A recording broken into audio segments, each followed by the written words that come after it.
अगर उस दिन उसने वो कदम नहीं उठाया होता तो शायद उसकी किस्मत हमेशा के लिए वही रह जाती। रात के 2 बजे थे। चारों तरफ सन्नाटा पसरा हुआ था। एक छोटे से कमरे में जहां एक पुरानी सी टेबल और टूटी कुर्सी थी, रवि चुपचाप बैठा था। सामने बिखरी किताबें और आंखों में थकान से ज्यादा हार का दर्द। शायद ये मेरे बस का नहीं है, उसने खुद से कहा। रवि पिछले 3 साल से एक ही परीक्षा की तैयारी कर रहा था।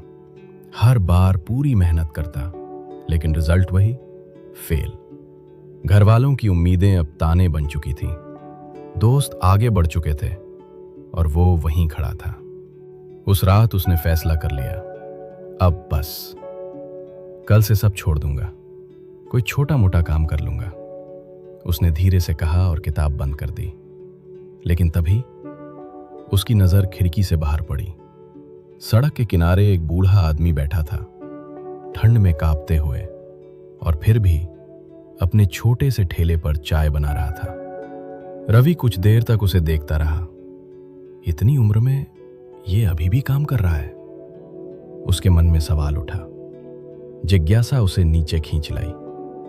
बाबा, इतनी रात में और इतनी ठंड में आप काम क्यों कर रहे हो?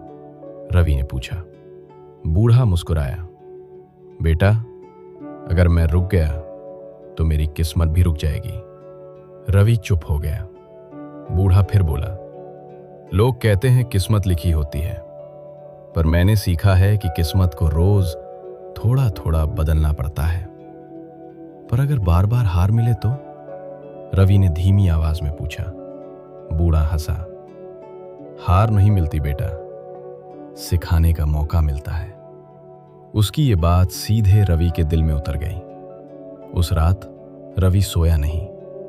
वो अपने कमरे में वापस आया और किताबों को फिर से खोला। लेकिन इस बार कुछ अलग था। इस बार वो डर से नहीं, बल्कि समझ से पढ़ रहा था। हर गलती को पहचान रहा था, हर कमजोरी को सुधार रहा था। दिन बीतते गए। लोग अब भी हंसते थे, पर रवि अब नहीं रुकता था। एक दिन परीक्षा का रिजल्ट आया।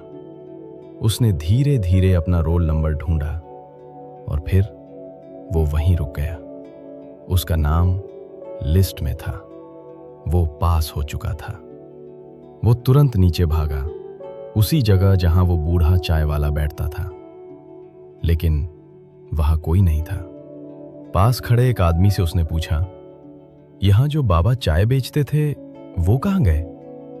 आदमी ने कहा, वो तो 2 दिन पहले ही यहां से चले गए, कहते थे उनका काम खत्म हो गया। रवि चुप हो गया। उसने आसमान की तरफ देखा और हल्की सी मुस्कान आई। उसे समझ आ चुका था, किस्मत किसी और के भरोसे नहीं बदलती, उसे खुद बदलना पड़ता है।